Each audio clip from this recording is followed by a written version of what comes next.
সন্ত ৰামপাল গুৰু মহাৰাজ হৈছে এনে এজন মহাপুৰুষ যিজনে নিজৰ সত্য ভক্তি, তত্ত্বজ্ঞান, কৰোণা আৰু সেৱাৰ বলত সমাজত এক নতুন আদৰ্শ বলবৎ কৰিছে। সন্ত ৰামপাল গুৰু মহাৰাজৰ নেতৃত্বত তেওঁৰ সকলো সৎলোক আশ্ৰমে কৰা বিস্ময়কৰ সমাজ কল্যাণমূলক কামে সমাজখনক সোণালী ভৱিষ্যতৰ এক নতুন আশা দেখুৱাইছে। সন্ত ৰামপাল গুৰু মহাৰাজৰ পৰা নাম দীক্ষা গ্ৰহণ কৰাৰ পিছত লাখ লাখ লোকৰ কৰ্কট ৰোগ, এইডছ আদি দুৰাৰোগ্য ৰোগ নিৰাময় হ'ল। সন্তজনাৰ জ্ঞানৰ পৰা অনুপ্ৰাণিত হৈ তেওঁৰ অনুগামীসকলে লাখ লাখ ইউনিট ৰক্তদান কৰে। সন্তজনাই লাখ লাখ ভগ্নী কন্যাৰ যৌতুকমুক্ত বিয়াৰ আয়োজন কৰালে। সন্তজনাই লাখ লাখ মানুহক ড্ৰাগছ আসক্তিৰ পৰা মুক্ত কৰিলে। কোটি কোটি ধ্বংসপ্ৰাপ্ত পৰিয়াল শান্তিত লাগিল। সন্তজনাৰ আশ্ৰমত সমাৱেশৰ সময়ত বিনামূলীয়া চকুৰ চিকিৎসা আৰু দন্ত চিকিৎসাৰ ব্যৱস্থা কৰা হয়। সন্ত ৰামপাল গুৰু মহাৰাজৰ দ্বাৰা পৰিৱেশ সুৰক্ষাৰ উদ্দেশ্যে সময়ে সময়ে বৃহৎ পৰিসৰত বৃক্ষৰোপণ কৰা হয়। সন্তজনাই আৰ্তজনক তাৎক্ষণিক সকাহ দিবলৈ এম্বুলেন্স সেৱা আৰম্ভ কৰিছে।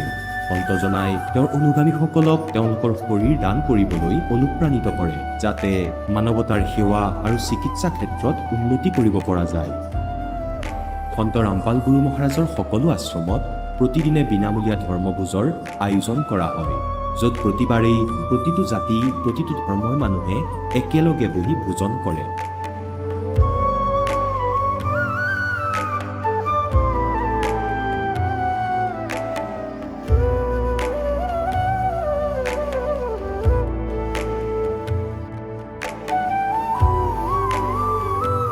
সন্ত ৰামপাল গুৰু মহাৰাজৰ আশ্ৰমত সহস্ৰাধিক বৃদ্ধ বৃদ্ধাই শ্ৰদ্ধা আৰু মৰমেৰে জীৱন যাপন কৰাৰ সুযোগ পায়। তেওঁলোকৰ থকা খোৱাৰ আৰু স্বাস্থ্যৰ সম্পূৰ্ণ দায়িত্ব সন্ত ৰামপাল গুৰু মহাৰাজে বহন কৰে।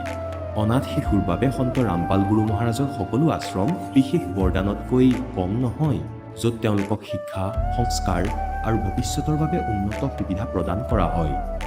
বানপানী, ভূঁইকঁপ বা মহামাৰী যিয়েই নহওক, সন্ত ৰামপাল গুৰু মহাৰাজ আৰু তেওঁৰ অনুগামীসকল সদায় আৰ্তজনৰ বাবে আগৰণুৱা হৈ থাকে। কোভিড মহামাৰীৰ সময়ত সন্ত ৰামপাল গুৰু মহাৰাজৰ আশ্ৰমৰ পৰা কোটি কোটি লোকক খাদ্য, ঔষধ আৰু জীৱন ৰক্ষক সামগ্ৰী যোগান ধৰা হৈছিল। দুখীয়াক সকাহ কৰাই হওক বা যিকোনো শোষিত বা নিপীড়িত শ্ৰেণীৰ অধিকাৰ আৰু মৰ্যাদাৰ বাবে যুঁজ দিয়াই হওক, সন্ত ৰামপাল গুৰু মহাৰাজে সদায় তেওঁলোকৰ সকলো ন্যায্য দাবী চৰকাৰৰ ওচৰলৈ লৈ গৈছে আৰু তেওঁলোকক উপযুক্ত ন্যায় প্ৰদানৰ ক্ষেত্ৰত গুৰুত্বপূৰ্ণ ভূমিকা পালন কৰি আহিছে। সমাজত আধ্যাত্মিক আৰু সামাজিক মূল্যবোধৰ প্ৰতি সজাগতা অনাৰ প্ৰতিটো পদক্ষেপতে সন্ত ৰামপাল গুৰু মহাৰাজ মানৱতাৰ প্ৰকৃত সেৱক হিচাপে প্ৰমাণিত হৈছে। সন্ত ৰামপাল গুৰু মহাৰাজৰ জীৱনে আমাক শিকাইছে যে প্ৰকৃত সেৱা সেইটোহে যিটো নিস্বাৰ্থভাৱে কৰা হয়।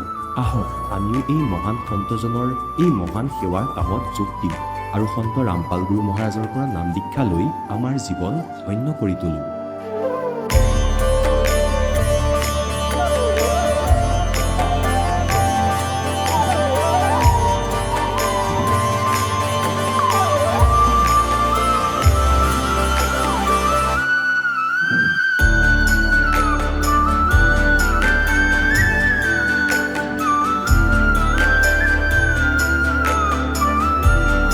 আপোনালোকক পৰিয়ালৰ সৈতে সৎলোক আশ্ৰমলৈ আন্তৰিকতাৰে আমন্ত্ৰণ জনোৱা হয়।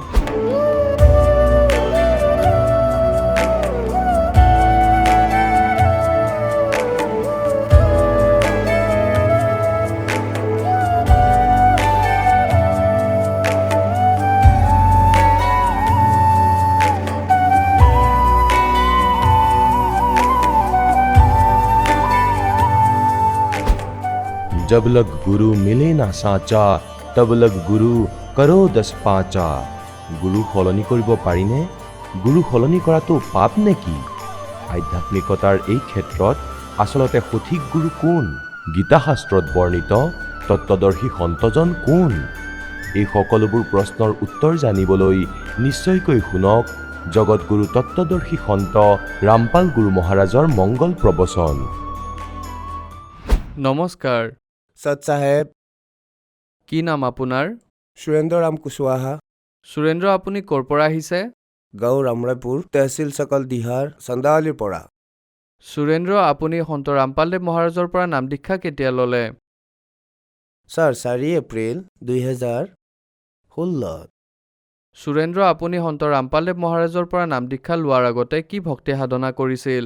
যিনে চৰকাৰ নামৰ এজন আছে চন্দ্ৰৱল্লীত, তেওঁৰ তাতে মই নাম দীক্ষা লৈ থৈছিলোঁ। তেওঁৰ ভক্তিয়ে মই কৰিছিলোঁ। তেন্তে সন্ত ৰামপালদেৱ মহাৰাজৰ শৰণলৈ কেনেকৈ আহিল? সন্ত ৰামপালদেৱ মহাৰাজৰ এজন শিষ্য আছিল। তেওঁ মোক এখন জ্ঞান গংগা নামৰ কিতাপ দিছিল। মোৰ ল'ৰাটো মৰিছিলে, মোৰ একমাত্ৰ সন্তান আছিল।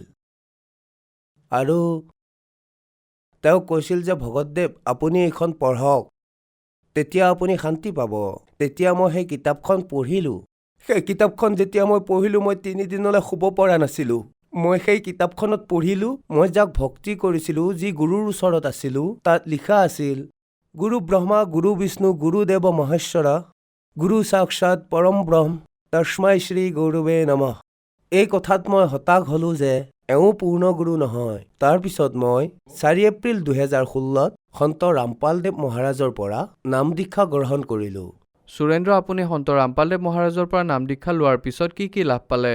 সন্ত ৰামপালদেৱ মহাৰাজৰ পৰা নাম দীক্ষা লোৱাৰ পিছত মই শাৰীৰিক সুখ পালোঁ, মানসিক আৰু আৰ্থিক স্থিতিও ভাল হ'ল। আৰু আটাইতকৈ ডাঙৰ লাভ, মোৰ ছোৱালীৰ ইউট্ৰেছত কেঞ্চাৰ হৈছিল। মই কেঞ্চাৰৰ চিকিৎসা চন্দাৱলীৰ চৰকাৰী হস্পিটেলত কৰালোঁ আৰু তাত এক্সৰে আৰু সকলো ৰিপৰ্ট মই ল'লোঁ। তেতিয়া ডক্তৰে ক'লে যে বিনা অপাৰেশ্যনত সুস্থ নহ'ব, অপাৰেশ্যন কৰাবই লাগিব। তেতিয়া মই ক'লোঁ যে মোৰ লগত ইমান টকা নাই, মই অপাৰেশ্যন নকৰাওঁ। পূৰ্ণ পৰমাত্মা সন্ত ৰামপালদেৱ মহাৰাজৰ চৰণলৈ গৈ মই সমৰ্পণ কৰিলোঁ আৰু ছোৱালীজনীক নাম দিয়ালোঁ পৰমাত্মাৰ পৰা। যিদিনা মই নাম দিয়ালোঁ, নাম লোৱাৰ সেই ক্ষণতেই পেটৰ যি বিষ আছিল নোহোৱা হ'ল। তাৰ পিছৰ পৰা আজিলৈকে কোনো কষ্টই হোৱা নাই। বিনা অপাৰেশ্যন, বিনা ঔষধেৰে মোৰ ছোৱালীজনীৰ কেঞ্চাৰ ভাল হৈ গ'ল।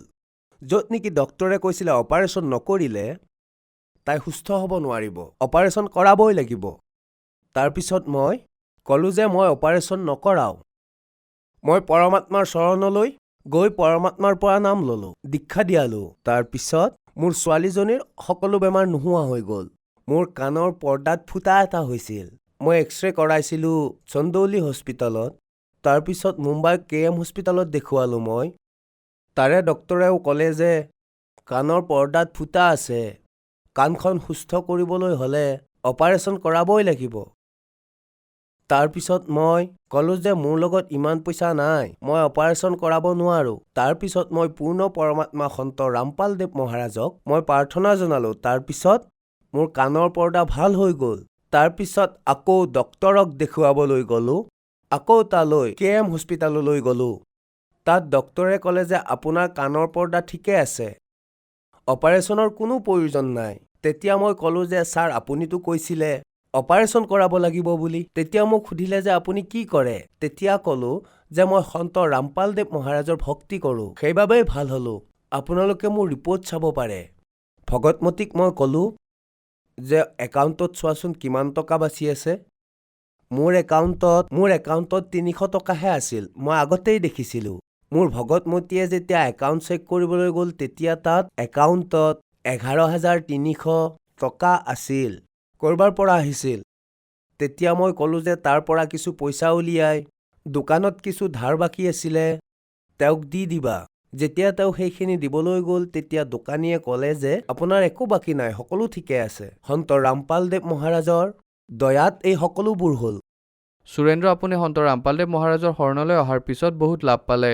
আপুনি কৈছে যে আপোনাৰ জীয়ৰীৰ কেঞ্চাৰ আছিল আৰু সন্ত ৰামপালদেৱ মহাৰাজৰ পৰা নাম দীক্ষা লোৱাৰ পিছত কেঞ্চাৰৰ দৰে ডাঙৰ বেমাৰ এটা অপাৰেশ্যন নকৰাকৈ, ঔষধ নোখোৱাকৈয়ে ভাল হ'ল। যিসকল দৰ্শকে আজি আপোনাক টিভিত চাই আছে আৰু তেওঁলোকৰো কিবা নহয় কিবা বেমাৰ হৈ আছে আৰু নাম দীক্ষা ল'ব বিচাৰে, কেনেকৈ পাৰিব? সন্ত ৰামপালদেৱ মহাৰাজৰ সৎসংগ আহে, আপোনালোকে সৎসংগ শুনক। আৰু সৎসংগ দি থকাৰ সময়ত তলত এটা শাৰী আহি থাকে, তাত বহুকেইটা ফোন নম্বৰ আছে। সেই নম্বৰত ফোন কৰি কথা পাতিব পাৰে। আৰু প্ৰতিখন জিলাত নামদান কেন্দ্ৰ আছে, পৰমাত্মাই খুলি থৈছে। যি ভগত আত্মাই নাম দীক্ষা ল'ব বিচাৰে তেওঁ নামদান কেন্দ্ৰলৈ গৈ নাম দীক্ষা ল'ব পাৰে। ধন্যবাদ ছাৰ। সৎ চাহেব। এতিয়া জগতগুৰু তত্ত্বদৰ্শী সন্ত ৰামপাল গুৰু মহাৰাজৰ সৎসংগৰ মাধ্যমেৰে সেই অদ্বিতীয় আধ্যাত্মিক জ্ঞানৰ বিষয়ে জানি লওঁ, যাৰ মাধ্যমেৰে আপোনালোকেও প্ৰাপ্ত কৰিব পাৰিব এনেকুৱা আধ্যাত্মিক, মানসিক আৰু ভৌতিক সুখ যি এতিয়ালৈকে কেৱল আপোনালোকে মীৰাবাই, ধ্ৰুৱ, প্ৰহ্লাদ আদি কেইজনমান ভক্তৰ জীৱন কথাতহে শুনিছে। এতিয়া শুনক তত্ত্বদৰ্শী সন্তৰ সৈতে শাস্ত্ৰ অনুকূল ভক্তি সৎসংগ, এনেকুৱা অদ্বিতীয় আধ্যাত্মিক জ্ঞান যাৰ প্ৰমাণ আছে সকলো ধৰ্মৰ সকলো পবিত্ৰ শাস্ত্ৰত। বাক্যৰ ব্ৰহ্ম শ্ৰীমদ ভাগৱত গীতা অধ্যায় নম্বৰ 15 শ্লোক 16 আৰু 17 এই তিনিজন প্ৰভুৰ তথ্য আছে। আমাৰ যিসকল গুৰু আছিলে, ঋষি মহৰ্ষি আছিলে, এওঁলোক আমাৰ সদগ্ৰন্থৰ চিলেবাছৰ সৈতে পৰিচিত নাছিল। কিনো টিচাৰ আছিল? যি টিচাৰ নিজৰ চিলেবাছৰ সৈতে পৰিচিত নহয় তেওঁ টিচাৰ নহয়। তেওঁলোকে লোকবেদ শুনাইছিলে আৰু যাৰ আধাৰত আমাৰ পূৰ্বপুৰুষসকলে নিজৰ জীৱন নাশ কৰিলে। আজি তেওঁলোকে পশু পক্ষী ভূতৰ জুনি ভুগি আছে। এতিয়া তেওঁলোকক সকাহ দিবলৈ কয় শ্ৰাদ্ধ কৰক, অমুকটো কৰক। তেওঁ কৰবাত গাধ হৈ আছে আৰু তেওঁৰ ইয়াত শ্ৰাদ্ধ কৰা হৈ আছে। এয়া কিনো কথা হ'ল? আমি বুদ্ধিয়ক নাছিলো, আমাৰ জ্ঞান নাছিল। এতিয়া পৰমাত্মাই দয়া কৰিছে, আপোনালোকক শিক্ষিত কৰিলে। শিক্ষিত কৰি তাৰপিছত এই দাসক সেই জ্ঞানযুক্ত কৰিলে। তাৰ আগত আপোনালোকৰ বাবে এই ইনষ্ট্ৰুমেণ্ট বনালে যাতে সন্তানসকলে ঘৰত বহিয়ে বুজিব পাৰে। সদগ্ৰন্থবোৰ যেন সন্মুখত পায়। আজিলৈ শিক্ষিত নোহোৱাৰ বাবে কোনোবা পাগলে যদি 4টা বাণী, গীতা বা বেদৰ মুখস্থ কৰি লয়, তেতিয়া তেওঁৰ মুখৰ ফালে চাই থাকো যে বৰ বিদ্বান তেওঁ, বা তেওঁ বহুত সংস্কৃত জানে। ভাষা জনাটো এটা বেলেগ কথা, আধ্যাত্মিকতাৰ কথা জনাটো সেয়া বিশেষ জ্ঞান। গতিকে যি প্ৰসংগ চলি আছিলে যে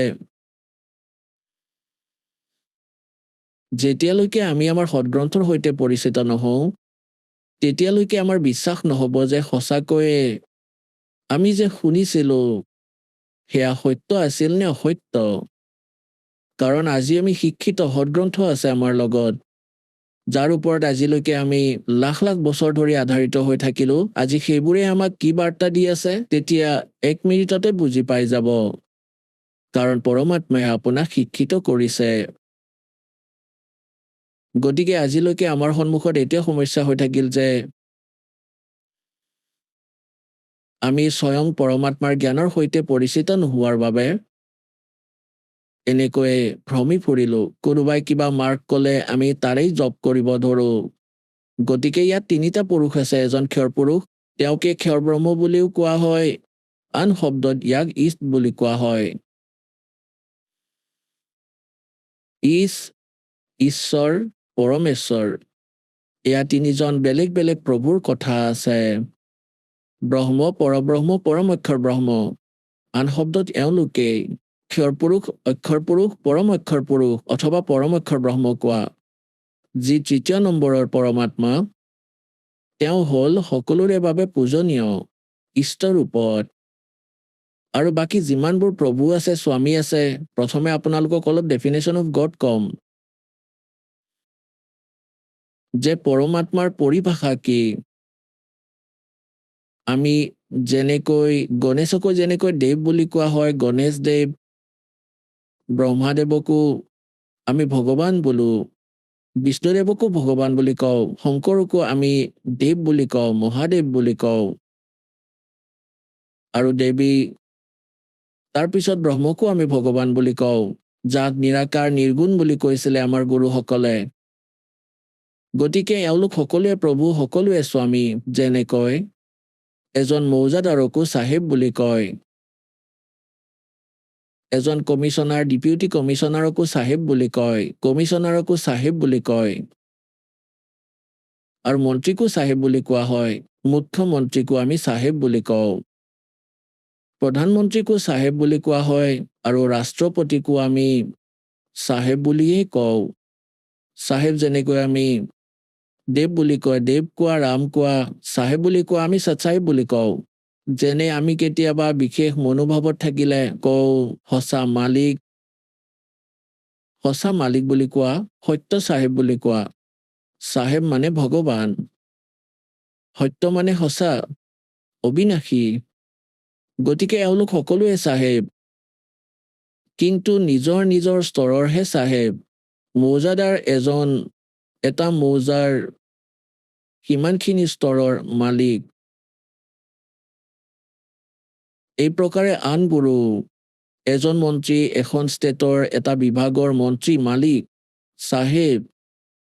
এই প্ৰকাৰে মুখ্যমন্ত্ৰী এখন ৰাজ্যৰ চাহেব, প্ৰধানমন্ত্ৰী বহুকেইখন ৰাজ্যৰ মালিক চাহেব, এনেকুৱাই ৰাষ্ট্ৰপতিও।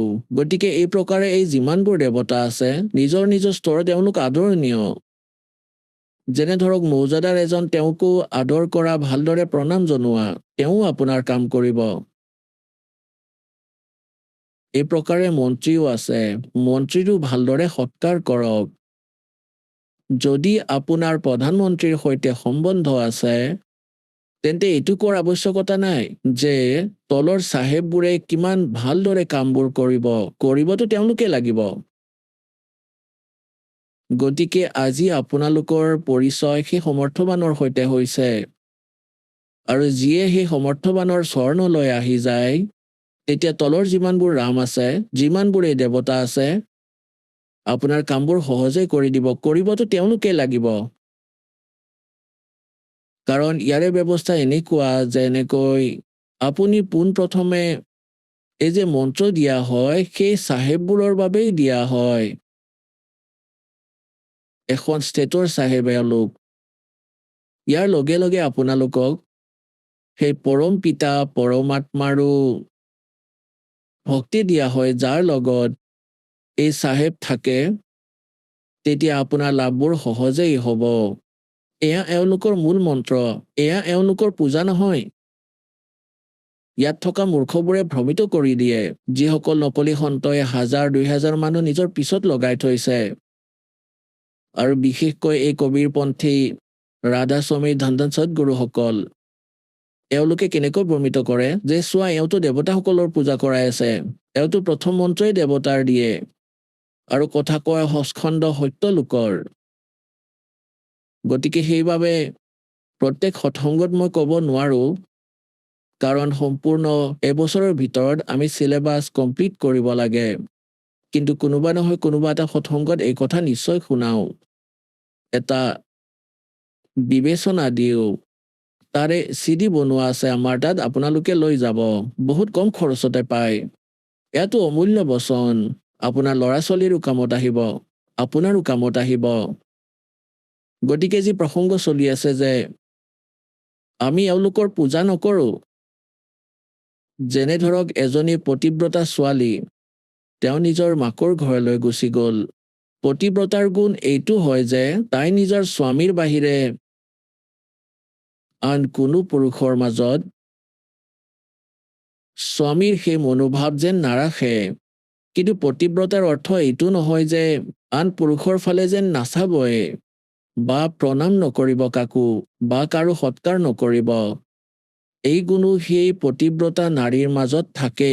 জ্যেষ্ঠজনৰ সন্মান কৰক, যেনে ককায়েক, বৌৱেক, শহুৰ, শাহু, সৰু ডাঙৰ ননন্দ, দেৱৰ, সকলোৰে যথাউচিত আদৰ কৰিব লাগে, তেওঁলোকৰ সৎকাৰ কৰিব লাগে, কাম কৰিব লাগে, বাচন ধুব লাগে, ৰুটি বনাব লাগে, আৰু কিমান কি কাম থাকে। গতিকে সকলোকে সন্মান কৰিব লাগে, মৃদু ভাষা প্ৰয়োগ কৰিব লাগে। গতিকে সেই পতিব্ৰতা ভাল।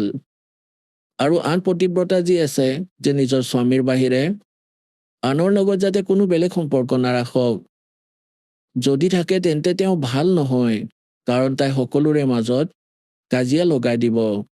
গতিকে আমিও ভগত তেতিয়াহে হ'ম আৰু পতিব্ৰতা পদত তেতিয়াহে চলিব পাৰিম যেতিয়া আমি সকলোৱে যিমানবোৰ শক্তি আছে তেওঁলোকৰ যথোচিত আদৰ কৰিম।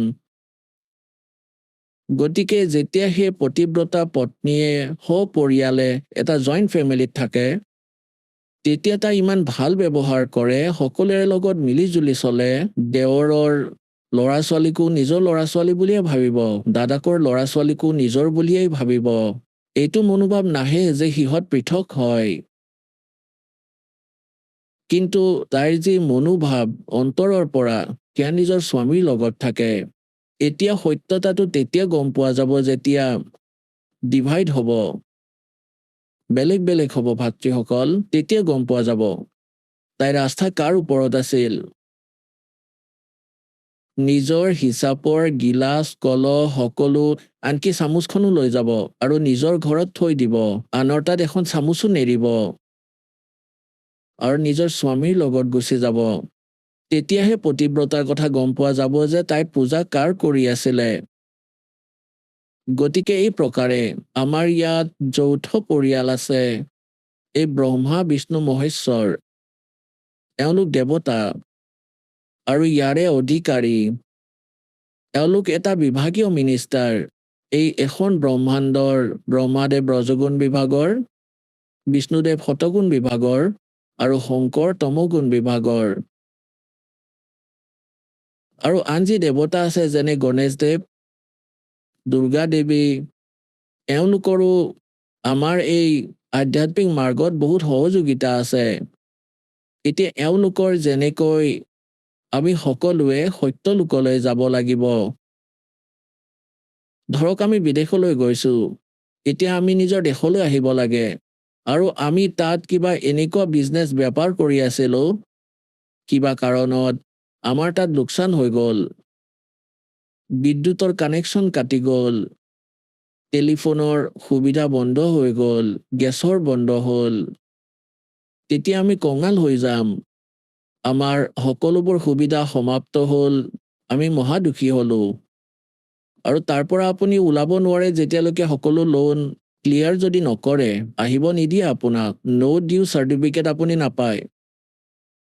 আৰু তাত যদি আপুনি কোনোবা দয়াবান সমৰ্থবান পাই যায়, আপোনাক যদি কয় আপোনাৰ কানেকশ্যন পুনৰ আৰম্ভ কৰি দিম, নিজে যদি গেৰেণ্টি লয়, আপুনি আকৌ প্ৰথমৰ পৰা আৰম্ভ কৰক, ভালদৰে কষ্ট কৰক আৰু এওঁলোকৰ টেক্স দি থাকিব, বিদ্যুতৰ বিল দিয়া আৰম্ভ কৰি দিব,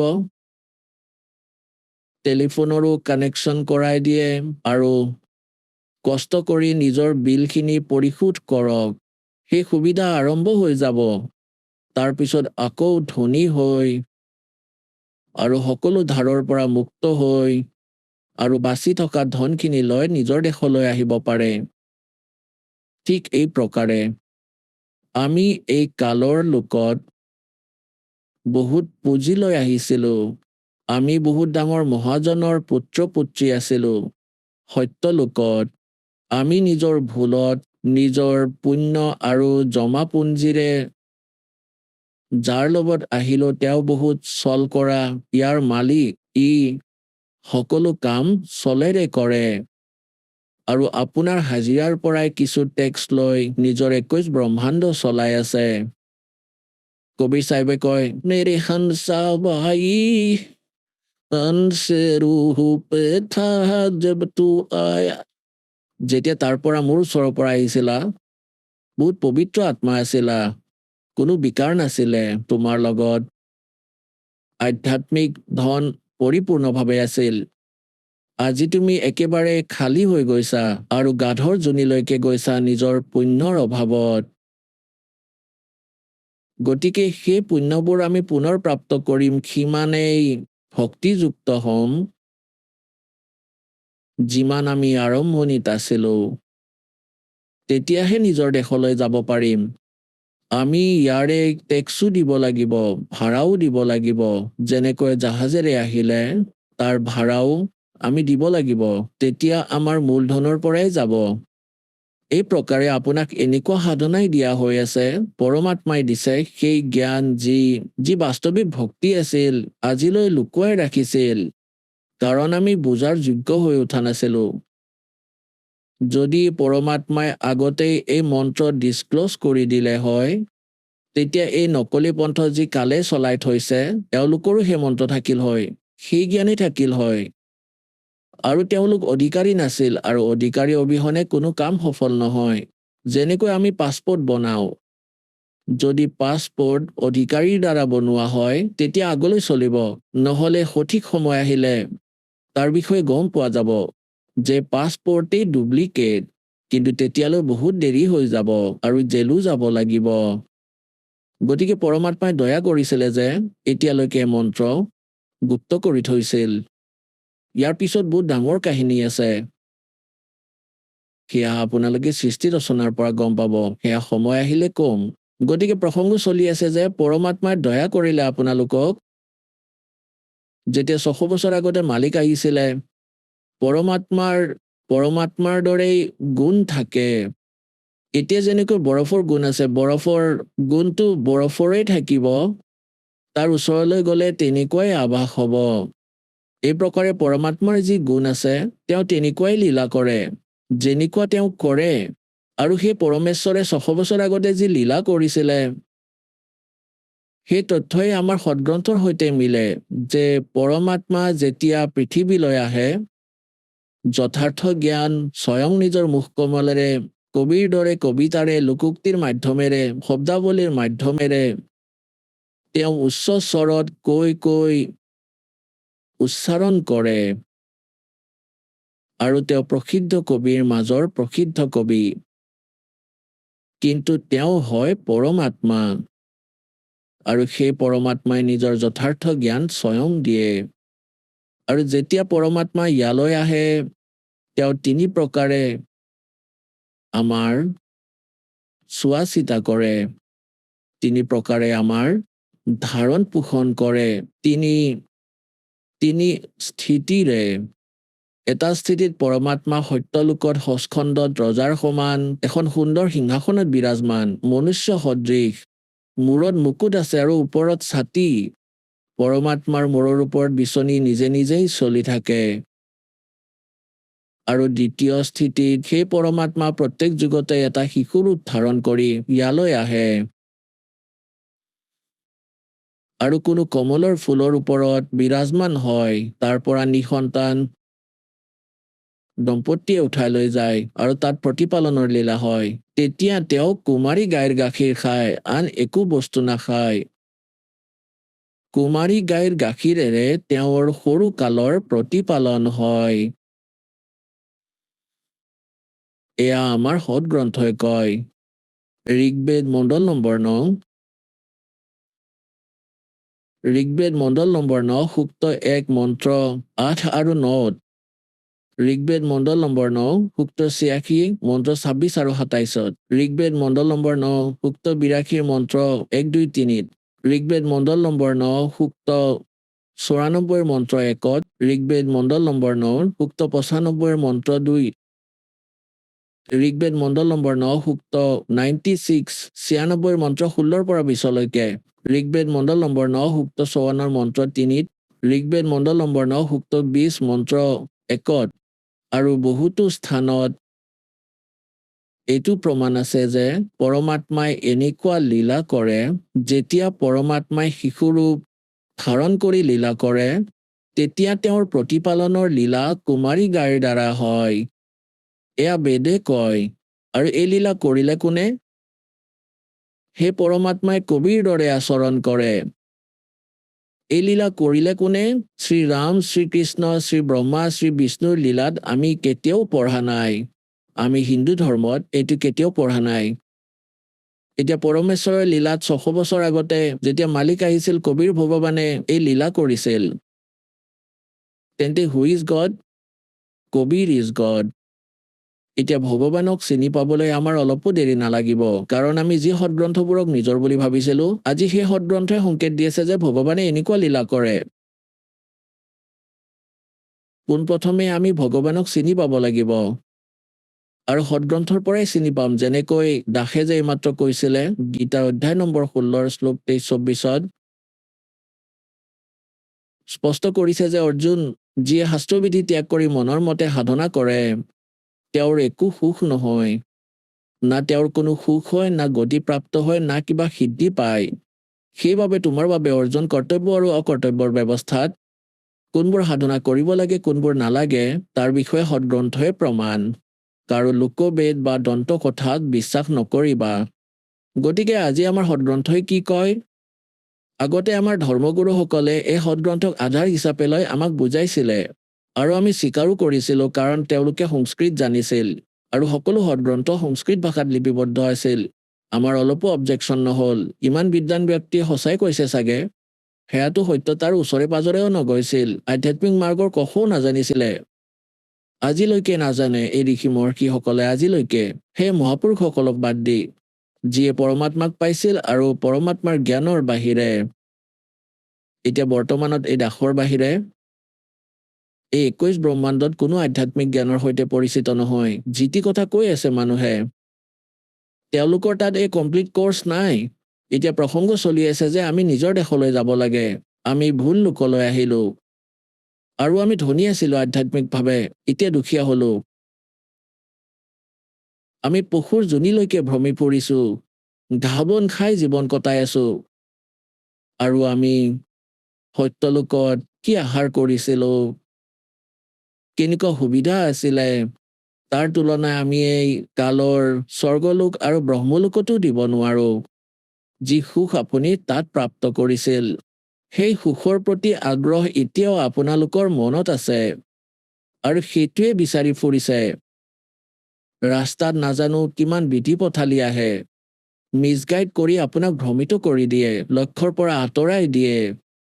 আৰু যেতিয়া আপুনি আধ্যাত্মিক মাৰ্গৰ সৈতে সুখী নহয়, কাৰণ সাধনা শাস্ত্ৰ অনুকূল নোহোৱাৰ বাবে পৰমাত্মাৰ পৰা লাভ পোৱা নাযায়, যি কাৰণে আপোনালোকে স্বয়ং ধনী হোৱাৰ বাবে নিজৰ বুদ্ধি প্ৰয়োগ কৰিব ধৰিলে, কোনোবাই ঠগিব ধৰিলে, কোনোবাই ভেটি খাব ধৰিলে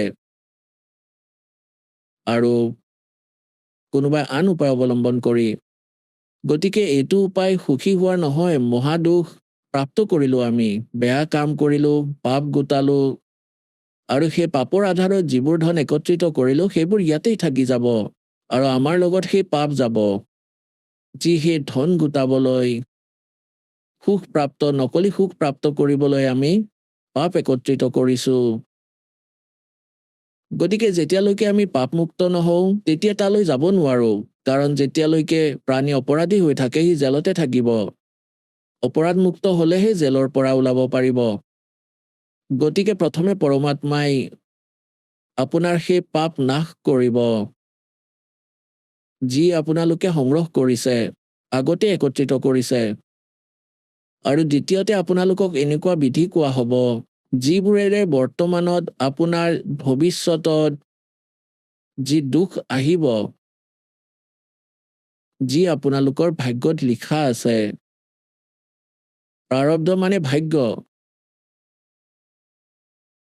ভাগ্যক এনেই ডিফাইন কৰিবলৈ এই প্ৰকাৰে কোৱা হয় যে আগৰ জন্ম জন্মান্তৰৰ আপোনাৰ পুণ্য আৰু পাপ সংৰক্ষিত, তাৰ পৰা আপোনাৰ এভাৰেজ ৰেচিঅ' লৈ যাৰ পাপ বহুত একত্ৰিত হৈছে, তাত সেই ৰেচিঅ'ৰ পৰাই পাপ বেছিকৈ লৈ ল'লে আৰু যাৰ পুণ্য অলপ আছে সেই ৰেচিঅ'ৰে পুণ্য লৈ ল'লে। ইয়াত আজি যাৰ দুখ বেছি আছে, পূৰ্ব জন্মত তাৰমানে তেওঁৰ পাপ বেছি আছিলে, সেই সঞ্চিত কৰ্মৰ পৰা কিছু লৈ পুণ্য আৰু পাপৰ পৰা আপোনাৰ ভাগ্য বনাই পঠিয়াই দিলে। এতিয়া আপোনাৰ ভাগ্যত, আপোনাৰ কপালত যদি সেই পুণ্য আছে, যেতিয়ালৈকে আপোনাৰ পুণ্য বেছি আছে, পুণ্য চলি থাকিব, তেতিয়া আপুনি যি ভক্তিয়ে কৰি নাথাকক কিয় অথবা নকৰে, লাগিলে আপুনি চুৰেই কৰক, ডকাইতি কৰক, লাগিলে হিংসা কৰক, আপোনাক সুখী যেন দেখিব জনতাই, জনসাধাৰণে, যে ইমান পাপী মানুহ তথাপিও সুখী। গতিকে এয়া কালৰ জাল হয়, আপোনালোকে বুজিব লাগিব। গতিকে আন আস্তিক লোকসকল নাস্তিকতাৰ ফালে আগবাঢ়ি যায় সিহঁতক দেখি। গতিকে এই জ্ঞানৰ আধাৰত আপুনি আপোনাৰ মনক বাধা দিব লাগিব। কুমাৰ্গলৈ যাবলৈ আপুনি সকলো তত্ত্বজ্ঞান পাব। আৰু যি সময়ত সেই ব্যক্তিৰ সেই পুণ্য কমি যাব, তেতিয়া পাপৰ দিন আৰম্ভ হ'ব। তেতিয়া চাব, তেতিয়া তাৰ কেনেকুৱা দুৰৱস্থা হ'ব। তেতিয়া তাৰ ওচৰত সময় বহুত কম থাকিব আৰু ক'ৰবাত যেতিয়া সমাধান বিচাৰি যাব তেতিয়া নকলি সন্ত পাব। সিহঁতৰ দ্বাৰা তন্ত্ৰ মন্ত্ৰ কৰাই নাম লৈ অৱশেষত সি মৰিয়েই থাকিব সেই দুৰৱস্থাৰ সৈতে। আৰু যেতিয়া আমি সৎ সাধনা কৰি পৰমাত্মাক পাম, সৎগুৰুক পাম, সত্যগুৰুৱে তেতিয়া আমাক সেই সৎ জ্ঞান দিব, সৎ সাধনা দিব, যাৰ পৰা আপোনাৰ পাপ নাশ হ'ব। গতিকে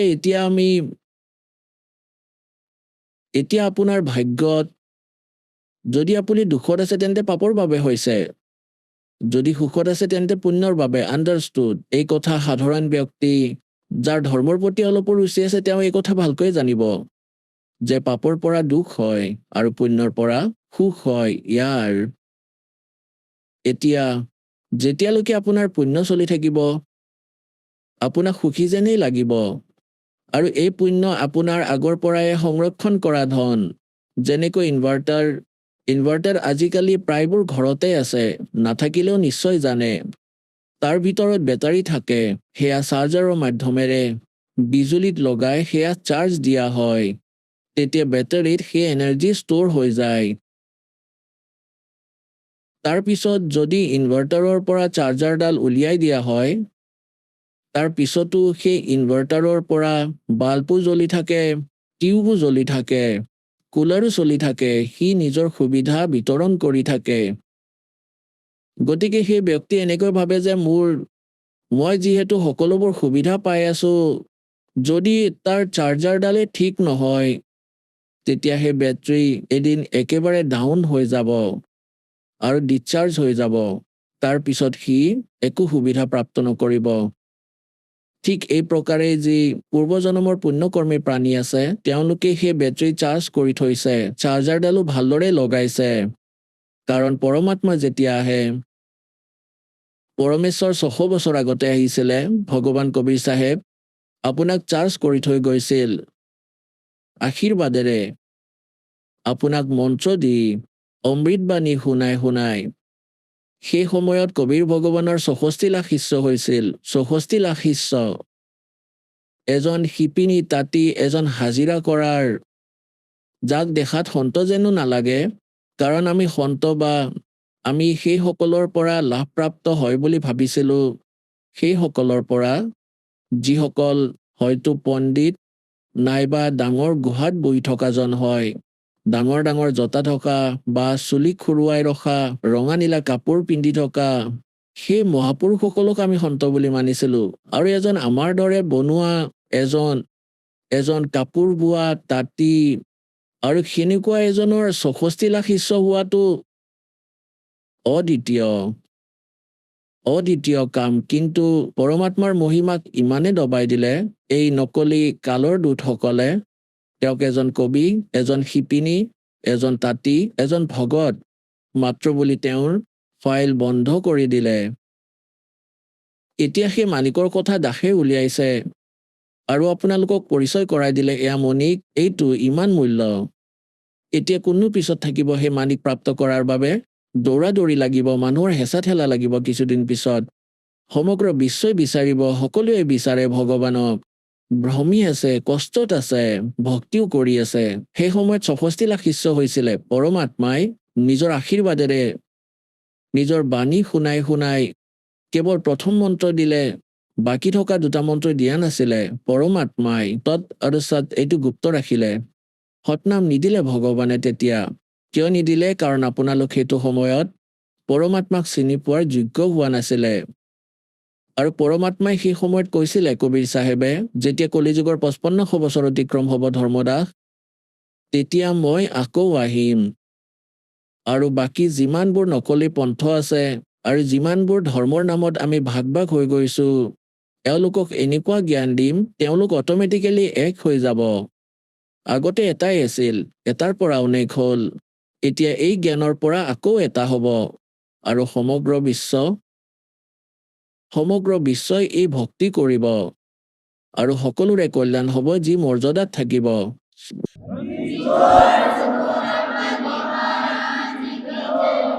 গতিকে এতিয়া কলিযুগৰ সেই সময় আহি গ'ল, নিৰ্ধাৰিত সময় যি পৰমাত্মাই থিৰাং কৰিছিল, সেই সময় এতিয়া আহি গ'ল। আৰু সেইবাবে পৰমাত্মাই এই যথাৰ্থ জ্ঞান আৰু এই সকলো নামৰ সৈতে আপোনালোকক পৰিচয় কৰাই দিয়াৰ আদেশ এই দাসক দিলে। গতিকে সেই সময়ত পৰমেশ্বৰে আপোনালোকৰ বেটাৰী চাৰ্জ কৰি দিছিলে। সেই যে চাৰ্জ কৰি দি থৈ গৈছিল, এতিয়ালৈকে সেই চাৰ্জেৰেই আপোনালোকে মনুষ্য জীৱন প্ৰাপ্ত কৰি আহি আছে। পৰমাত্মাৰ বিধানত আছে যে 2 প্ৰকাৰে মানৱ শৰীৰ প্ৰাপ্ত হয়। এটাটো আগৰ ভক্তিৰ উপাৰ্জনেৰে কণ্টিনিউ 10, 20, 50, 100 মানৱ জীৱনো আপুনি পাব পাৰে, তাতকৈ বেছিও পাব পাৰে। সেয়া আপোনাৰ সংৰক্ষিত আপোনাৰ বেটাৰী চাৰ্জৰ ওপৰত ডিপেণ্ড কৰিব, কোনে কিমান কৰি থৈছে। কিন্তু সেই মনুষ্য জীৱন পাওঁতে যদি সৎভক্তি মানে পুনৰ সেই চাৰ্জাৰ যদি নলগায়, তেন্তে একো লাভ নহ'ব। তেতিয়া 84 লাখ যোনিৰ আপুনি দণ্ড ভুগিব লাগিব। এতিয়া দ্বিতীয় প্ৰকাৰে যি জন্ম হয়, সেয়া হয় টাৰ্ণ ৱাইজ। এটা নম্বৰৰ আধাৰেৰে আপুনি পৰমাত্মাই বিধান বনাই এৰি দিছিল ইয়াৰ বাবে যে এটা মানৱ শৰীৰ প্ৰত্যেক জীৱই অৱশ্যেই প্ৰাপ্ত কৰিব। 84 লাখ প্ৰকাৰৰ কুকুৰ, গাধ, গাহৰিৰ যোনি ভুগি তাৰ পিছত এটা মানৱ শৰীৰ সেই প্ৰাণীয়ে অৱশ্যেই প্ৰাপ্ত কৰে। গতিকে কিছুমান এনেকুৱা মানৱ শৰীৰ প্ৰাপ্ত প্ৰাণী আছে যিয়ে টাৰ্ণ ৱাইজ মানৱ শৰীৰ পাইছে, আৰু এজন এনেকুৱা যিয়ে আগৰ বেটাৰী চাৰ্জ আছিলে, সেই আগৰ সংস্কাৰৰ বাবে মনুষ্য জীৱন কণ্টিনিউ পাই আছে আপুনি। গতিকে যিয়ে আগৰ মনুষ্য জীৱনৰ পৰাই মনুষ্য জীৱন প্ৰাপ্ত কৰিছে, আজি তেওঁৰ মাজত ভক্তিৰ আগ্ৰহ ঠিক তেনেকৈয়ে আছে, আৰু সেই পুণ্যাত্মাই ভ্ৰমি আছে ভগৱানক বিচাৰি।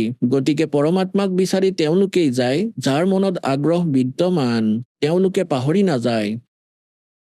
কিছুমানেতো সৰুৰ পৰাই কিবা নহয় কিবা ব্ৰত ৰাখিবলৈ ধৰে, পৰম্পৰাগত সাধনা কৰে। যদি তাৰ মাজতো কিবা মাৰ্গদৰ্শন পায়, তেনেহলে সেই পথতো যাবলৈ আৰম্ভ কৰে। তাৰ পিছত সন্তৰ ওচৰলৈ গৈ গম পায় যে গুৰুৰ অবিহনে মুক্তি লাভ নহয়। তাৰ পিছত সন্তসকলৰ ওচৰলৈ সেইবোৰ পুণ্যাত্মাই যায়, পূৰ্বজন্মত পোৱা মানৱ শৰীৰৰ পৰাই আহিছে, তেওঁৱেই ভ্ৰমি আছে, তেওঁলোকৰ ইচ্ছা আছে, আগ্ৰহ আছে ভগৱানৰ প্ৰতি, তেওঁলোকেই এই ধাৰ্মিক স্থললৈ গৈ আছে, তেওঁলোকেই এই নকলি সন্তৰ মাজত বন্দী হৈছে। এতিয়া এই 2 প্ৰকাৰে মানৱ শৰীৰ প্ৰাপ্ত হয়। 600 বছৰ আগতে আপোনালোক পৰমাত্মাৰ সম্পৰ্ক লৈ আহিছিলে, আপোনালোকে ঠিকেই চাৰ্জাৰ লগাইছিল, আৰু সেইকাৰণে আপোনালোকে আজিলৈকে মনুষ্য জীৱন পাই আহিছে, আৰু আপোনাৰ মাজত এতিয়াও ভগৱানৰ প্ৰতি আগ্ৰহ আছে। গতিকে আপোনালোক আগৰ মানৱ শৰীৰৰ পৰা আহিছে। ইয়াত এটা উদাহৰণ দিওঁ। এটা পুৰাণত কথা আছে, ইয়াত যিবোৰ কথা আছে সেয়া ইনকমপ্লিট, ইয়াৰ আদি অন্তৰ বিষয়ে আমাক আজিলৈ কোৱা নাই, কেৱল কথাহে শুনালে। এজন গৰুড় আৰু কাকভূষণৰ কথা এটা আছে। এদিন গৰুড় দেৱে আৰু কাকভূষণ দেৱ এদিন একলগ হ'ল। গৰুড় ভগৱান বিষ্ণুৰ বাহন, আৰু কাকভূষণ বহুত ভাল ভগত। তেওঁৰ ওপৰ ফালে থকা মুখখন কাউৰীৰ আৰু বাকী থকা শৰীৰ বডি দেৱতাৰ দৰে মনুষ্য সদৃশ, আৰু গৰুড় দেৱৰো একেই দশা। এতিয়া এদিন গৰুড় দেৱে সুধিলে যে হে কাকভূষণ, আপোনাৰ লগত বহিলে মই বৰ শান্তি পাওঁ, আৰু আপুনি বহুত ভাল ভগত, আপুনি এই সকলো ব্যৱস্থা কেনেকৈ পালেনো? তেতিয়া কাকভূষণে ক'লে যে গৰুড় দেৱ, এটা দীঘলীয়া কাহিনী, আপোনাৰ ওচৰত সময় আছে যদি শুনাম। গৰুড় দেৱে ক'লে যে শুনোৱা ভাই। কাকভূষণে ক'লে যে এটা সময়ত মোৰ মানৱ শৰীৰ আছিলে, আৰু মোৰ আয়ুস 20 বছৰীয়া আছিলে, যুৱক আছিলো মই। এবাৰ ভয়ংকৰ দুৰ্ভিক্ষ আহিছিলে সেই ক্ষেত্ৰত য'ত মোৰ পৰিয়াল আছিলে। মোৰ সমগ্ৰ পৰিয়াল ধ্বংস হৈ গৈছিলে ভোকৰ বাবে। মোৰ ঠেকেচা খাই খাই ভাই ভনী আৰু পিতৃ মাতৃ মৰি গ'ল। মই যুৱক আছিলোঁ। তেওঁলোকতকৈ মোৰ শক্তি বেছি আছিল। মই বহুদিন ধৰি ভোক সহ্য কৰি জীৱিত হৈ থাকিলোঁ। সেই ক্ষেত্ৰ এৰি মই আন ঠাইলৈ গুচি গ'লোঁ, য'ত দুৰ্ভিক্ষ নাছিলে। তাত পেট ভৰাই খাদ্য খালোঁ। কিন্তু হৃদয়ত এনেকুৱা এটা দুখ পাইছিলোঁ যে ইয়াৰ জীৱন কেনেকুৱা। কাইলৈকে আমি ভাই ভনী পিতৃ মাতৃয়ে বৰ মৰমেৰে আছিলোঁ, খেলিছিলোঁ, ইজনে আনজনৰ পৰা এটা ক্ষণো আঁতৰি যাব পৰা নাছিলোঁ। আৰু আজি না পিতৃ আছে না মাতৃ আছে, না ভাই আছে না ভনী আছে। ই মোক ইমানেই ভাঙি দিলে যে এতিয়া একো বুজিবই পৰা নাই। ইমানতে কি শুনিলে, এটা মন্দিৰৰ পৰা মাত আহিলে, ভগৱানৰ চৰ্চা হৈ আছিলে। তালৈ যোৱাত মন্দিৰত এজন শিৱৰ পূজাৰী, এজন ব্ৰাহ্মণে কথা কৰি আছিলে। মই পিছত গৈ বহিলোঁ। দৰ্শনৰ পিছত সকলোবোৰ শ্ৰোতা গুচি গ'ল। মই তাতেই বহি থাকিলোঁ। ব্ৰাহ্মণে সুধিলে, পুত্ৰ কি কথানো? ক'ৰ পৰা আহিছা? কোন হয় তুমি? তেতিয়া মই মোৰ দুখৰ কাহিনী ব্ৰাহ্মণক ক'লোঁ। পণ্ডিত বৰ দয়ালু আছিল। মোক বুকুত সাৱটি ধৰি ক'লে, ইয়াততো দুখৰ পাহাৰ এনেদৰেই ভাঙি থাকিব। তুমি ভক্তি কৰা পুত্ৰ। ভক্তি কৰিলে ভগৱানে সহায় কৰে আৰু মুক্তি পোৱা যায়। আহক আমি এতিয়া সেই শ্ৰদ্ধালুসকলৰ অনুভৱবোৰ জানো, যিসকলে জগতগুৰু তত্ত্বদৰ্শী সন্ত ৰামপাল গুৰু মহাৰাজৰ পৰা দীক্ষা প্ৰাপ্ত কৰিছে তথা তেওঁ কোৱা ভক্তি মাৰ্গ এওঁলোকে অৱলম্বন কৰি আছে। নমস্কাৰ নমস্কাৰ, ছাৰ, আপোনাৰ শুভ নামটো? মোৰ শুভ নামটো হ'ল পুন্দেওগড়। আপুনি কোন ঠাইৰ পৰা আহিছে? মই ওদালগুৰি গাঁৱৰ ৰাঙাপানীৰ পৰা আহিছোঁ। আপুনি সন্ত ৰামপাল গুৰু মহাৰাজৰ পৰা নাম দীক্ষা কেতিয়া লৈছিল? মই সন্ত ৰামপালজী মহাৰাজৰ পৰা নাম দীক্ষা 16 এপ্ৰিল 2019 চনত লৈছিলোঁ। আৰু সন্ত ৰামপাল গুৰু মহাৰাজৰ পৰা নাম দীক্ষা লোৱাৰ আগতে আপুনি অন্য কিবা ভক্তি সাধনা কৰিছিলনে? হয়, মই অন্য ভক্তি কৰিছিলোঁ। যেনেকৈ গাঁৱত আমাৰ শিৱ মন্দিৰ আছে, আমি পূৰ্ণিমা আৰু অমাৱস্যাত যাই তাত কীৰ্তন আৰু পূজা কৰিছিলোঁ, আৰু দুৰ্গা পূজা কৰিছিলোঁ, আৰু আমি শিৱৰাত্ৰি কৰিছিলোঁ, আৰু ঘৰতো কিছুমান দেৱী দেৱতাৰ ভূত প্ৰেতৰ পূজা থাকে, সেইগিলাও আমি কৰিছিলোঁ। আৰু সেই সাধনাবিলাক আপোনালোকে কেনেধৰণে কৰিছিল? আমি গাঁৱত চবে যেনে পইচা উঠাই আমি পণ্ডিতহঁতক আনি পিনি তাত মানে পূজাগিলা কৰিছিলোঁ। আৰু ঘৰত যিগিলা আছিলে এইটো দেউতা দাদাহঁতে কৰিছিলে, যেনেকৈ সিহঁতে মুৰ্গী বা ছাগলী কাটিব লগা এনেকৈ কৰিছিলে মানে। আপুনি যিহেতু আপোনাৰ সমাজত প্ৰচলিত পৰম্পৰাগত ভক্তি সাধনা কৰি আছিল আৰু আপোনাৰ ঘৰৰ পৰিয়ালে যিদৰে কৰি আছিলে তেনেধৰণে আপুনি সাধনাবিলাক কৰি আছিল, তেনে ক্ষেত্ৰত ছাৰ আপুনি সন্ত ৰামপাল গুৰু মহাৰাজৰ শৰণলৈ কিয় আহিব লগা হ'ল? এইগিলাটো কৰি আছিলোঁ, কৰি থাকোঁতে কিছুমান সন্দেহ আছিলে। সেইগিলা আমি পিছত সেইগিলা সন্দেহ মোৰ কেতিয়াও যোৱা নাছিলে। পিছত সেই একদিনা মোৰ দাদাই জ্ঞান গংগা পুথি এখন আছিলে, এইটো সন্ত ৰামপালজী লেখক আছিলে, আৰু সেই পুথিখন মই যেতিয়া পঢ়িলোঁ তেতিয়া মই গম পালোঁ যিখিনি আমি সাধনা কৰি আছোঁ, সেই যিগিলা সাধনা কৰি আছিলোঁ সেইগিলা টোটেলি মানে ব্যৰ্থ। মানে এইটো শাস্ত্ৰত কোনো লিখা নাই, কোনো উল্লেখ নাই। পিছত মই সেইগিলা চাই মোৰ মনত আহিল, কল্পনা আহিল, মই সন্ত ৰামপালজী গুৰু মহাৰাজৰ লগত নাম দীক্ষা লৈ এই ভক্তিটো কৰিব লাগে বুলি। পিছত ছাৰ আপুনি সন্ত ৰামপাল গুৰু মহাৰাজৰ পৰা নাম দীক্ষা কেনেকৈ ল'লে? মই সন্ত ৰামপালজী গুৰু মহাৰাজৰ নাম দীক্ষা মোৰ দাদাই নাম্বাৰ দিছিলে। প্ৰথমতে নাম্বাৰটো দিল্লীৰ দিছিলে, এই দিল্লীৰ নাম্বাৰটো মই কণ্টেক্ট কৰাত হোজাই আৰু নাহৰকটীয়াৰ নাম্বাৰটো দিছিলে। মই কণ্টেক্ট কৰাত আৰু মোৰ কোনটো ওচৰত হ'ব সেইটো লৈ মই ফোন কৰিলোঁ, আৰু মোৰ হোজাইটো ওচৰত হ'ব, মই তাতে কণ্টেক্ট কৰি গ'লোঁ আৰু মই তাত নামদান চেণ্টাৰত। ছাৰ, আৰু এটা কথা জানিব বিচাৰিছোঁ, যিহেতু আপুনি যে নিজে মত ব্যক্ত কৰিছে যে আপুনি যেতিয়া জ্ঞান গংগা নামৰ পুথিখন সন্ত ৰামপাল গুৰু মহাৰাজৰ দ্বাৰা লিখা যিখন পুথি, তাত আপুনি এনেকুৱা কি প্ৰমাণ পালে তাতে যে আপুনি গম পালে যে আগত যিবিলাক সাধনা কৰি আছিলে শাস্ত্ৰ বিৰুদ্ধ, আপুনি নিজে মত ব্যক্ত কৰিছে, এনেকুৱা কি প্ৰমাণ পালে সেই পুথিখনত? মই যেতিয়া সেই পুথিখন পঢ়ি আছিলোঁ, পঢ়ি থাকোঁতে তাত প্ৰথমে কিছুমান নিয়ম দিয়া আছে 21টা, মই এইগিলাই পঢ়ি আছিলোঁ আৰু মোক খুব ভাল লাগি আছিলে এইগিলা নিয়মগিলা। পিছত দাদাই মোক ফোন কৰিলে, যিখন সি কিতাপ দিছিলে, সি মোক সুধিলে কি তই কিতাপটো পঢ়ি আছা কি নাই? মই ক'লোঁ মই কিতাপটো পঢ়ি আছোঁ। পিছত সি ক'লে কি তই যিখন কিতাপৰ সৃষ্টি ৰচনা আছে চেপ্টাৰ এটা এইটো তই পঢ়া। মই কৈছোঁ ঠিক আছে মই সৃষ্টি ৰচনা পঢ়িম। যেতিয়া মই সৃষ্টি ৰচনাটো চাই পেজটো ওলাই মই পঢ়া নাই, এনেকা উল্টাওতে তাত বৃক্ষ দেখা পালোঁ, এটা চিধা আৰু এটা ওলোটা আছিলে। তেতিয়া মই এইটো ভালদৰে চালোঁ আৰু চাই মই গম পালোঁ কি হেৰে আমিতো গোটাই টোটেলি উল্টাই কৰি আছোঁ।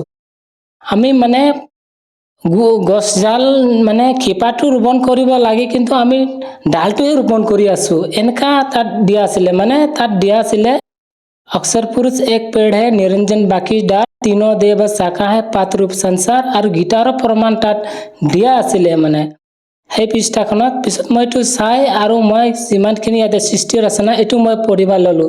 ব্ৰহ্মাৰ উৎপত্তি কেনেকা হ'ল, বিষ্ণুৰ উৎপত্তি কেনেকা হ'ল, শিৱৰ উৎপত্তি কেনেকা হ'ল, আত্মাই কাল জালত কেনেকা বন্দী হ'লে, সেইগিলা পঢ়ি মই মানে বহুত মানে আনন্দিত হ'লোঁ। মানে ইমান সত্য জ্ঞান পালোঁ।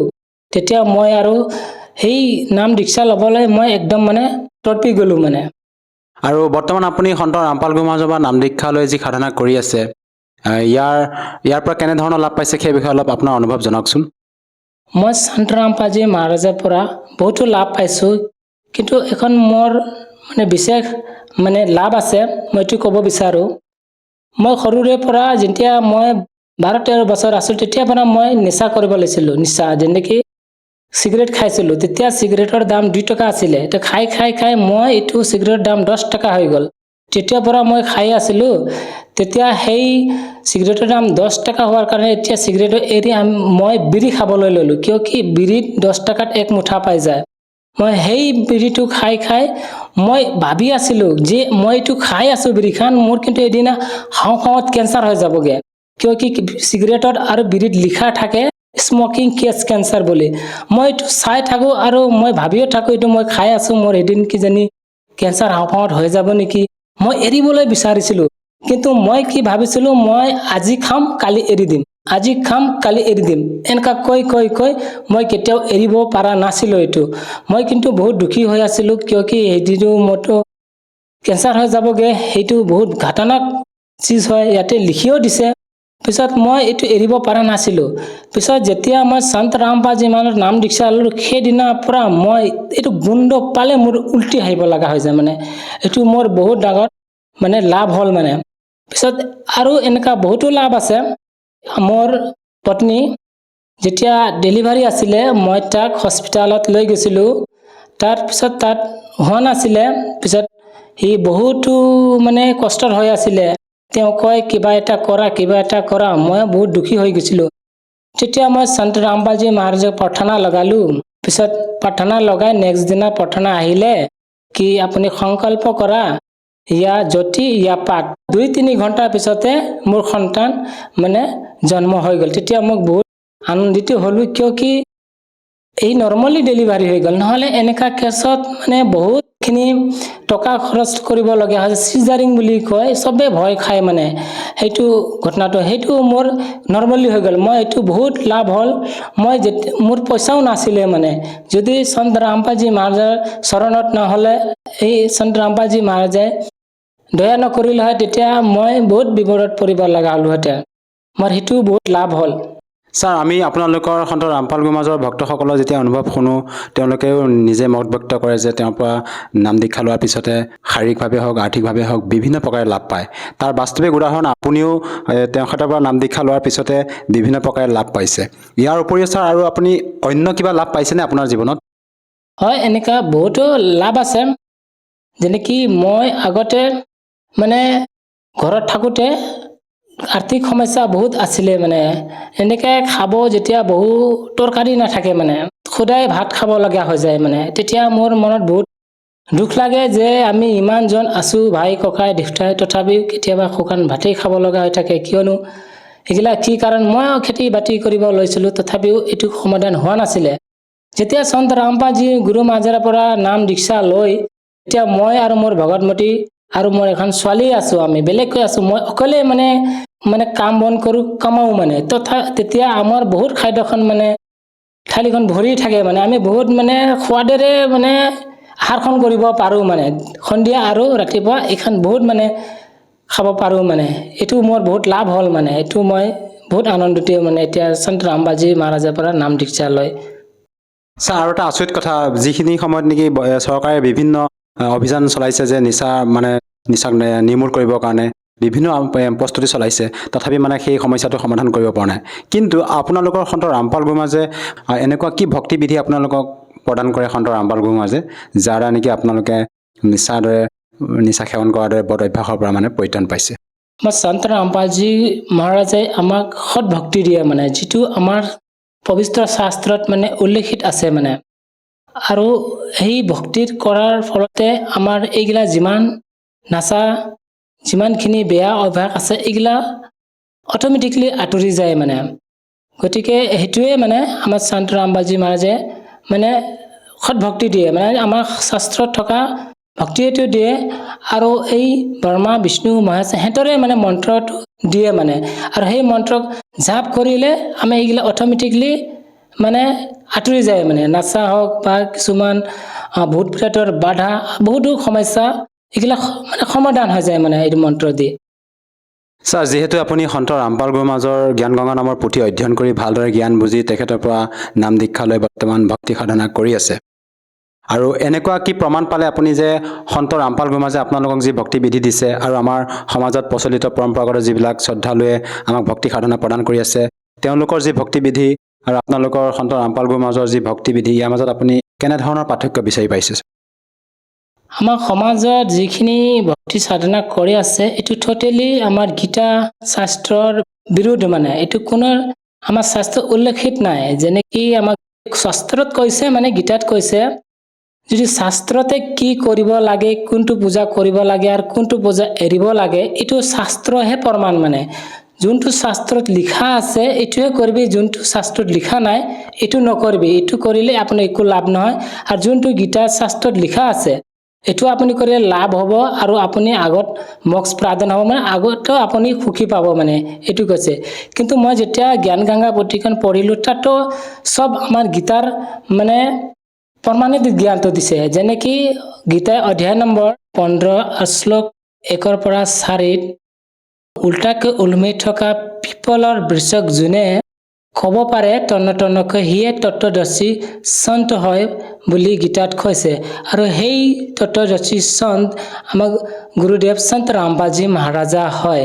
গতিকে সেয়ে আমাৰ ইয়াৰ পৰা আমি প্ৰমাণত পাইছোঁ যে সেই ভক্তি মানে সত্য বুলি ছাৰ যিহেতু আপুনি সন্ত ৰামপাল গুৰুমাজৰ পৰা নাম দীক্ষা লোৱাৰ পিছতে বিভিন্ন প্ৰকাৰে লাভ পাইছে শাৰীৰিকভাৱে হওক বা আৰ্থিকভাৱে হওক আপুনি নিজেও মত ব্যক্ত কৰিছে যে আপুনি যিবিলাক শাৰীৰিক সমস্যাত ভুগি আছিলে আৰু যি আপুনি নিচাৰ দৰে বদ অভ্যাস এটা আছিলে আপোনাৰ সেই অভ্যাসটো আপুনি সন্ত ৰামপাল গুৰুমাজৰ পৰা দীক্ষা লোৱাৰ পিছতে পৰিত্ৰাণ পালে গতিকে যিসকল দৰ্শকে আজি টিভি স্ক্ৰীণত আপোনাক প্ৰত্যক্ষ কৰি আছে তেওঁলোকক আপুনি কি বাৰ্তা দিব বিচাৰে যাতে তেওঁলোকেও আপোনাৰ দৰে উপকৃত হ'ব পাৰে মই যিসকলে টিভি স্ক্ৰীণত চাই থকা সকলক মই কিনো বাৰ্তা দিম মই হাত জোৰ কৰি প্ৰাৰ্থনাই কৰিব পাৰিম মই আগত যিগিলা সাধনা ভক্তি কৰিছিলোঁ তাৰ পৰা মোৰ একো লাভ নহ'ল যেনেকৈ মই আগত বিড়ি খাইছিলোঁ সেই বিড়িটোও মোৰ মানে এৰিব নোৱাৰিলোঁ মই যেতিয়া সন্ত ৰামবাজী মহাৰাজৰ পৰা নাম দীক্ষা ল'লোঁ তেতিয়া মোৰ সেইগিলা চব মানে এৰি গ'ল আৰু মোৰ বহুতো লাভ হ'ল তো আপোনালোকেও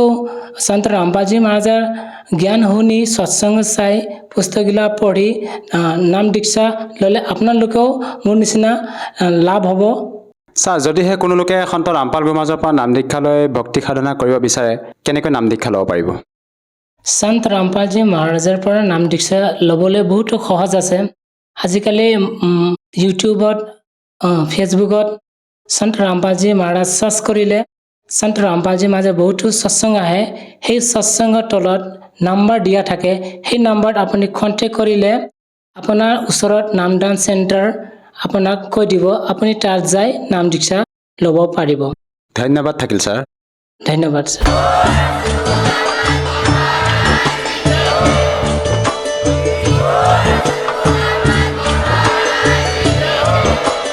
আপুনি শুনি আছিলে জগতগুৰু তত্ত্বদৰ্শী সন্ত ৰামপাল গুৰু মহাৰাজৰ মংগল প্ৰবচন অধিক জানিবৰ বাবে ভিজিট কৰক www.jagatgururampalji.org সন্ত ৰামপাল গুৰু মহাৰাজৰ শুভ আশীৰ্বাদত সমগ্ৰ বিশ্বতে 500তকৈ অধিক নাম দীক্ষা কেন্দ্ৰ আছে, য'ত সন্ত ৰামপাল গুৰু মহাৰাজৰ দ্বাৰা বিনামূলীয়াকৈ নাম দীক্ষা দি থকা হৈছে।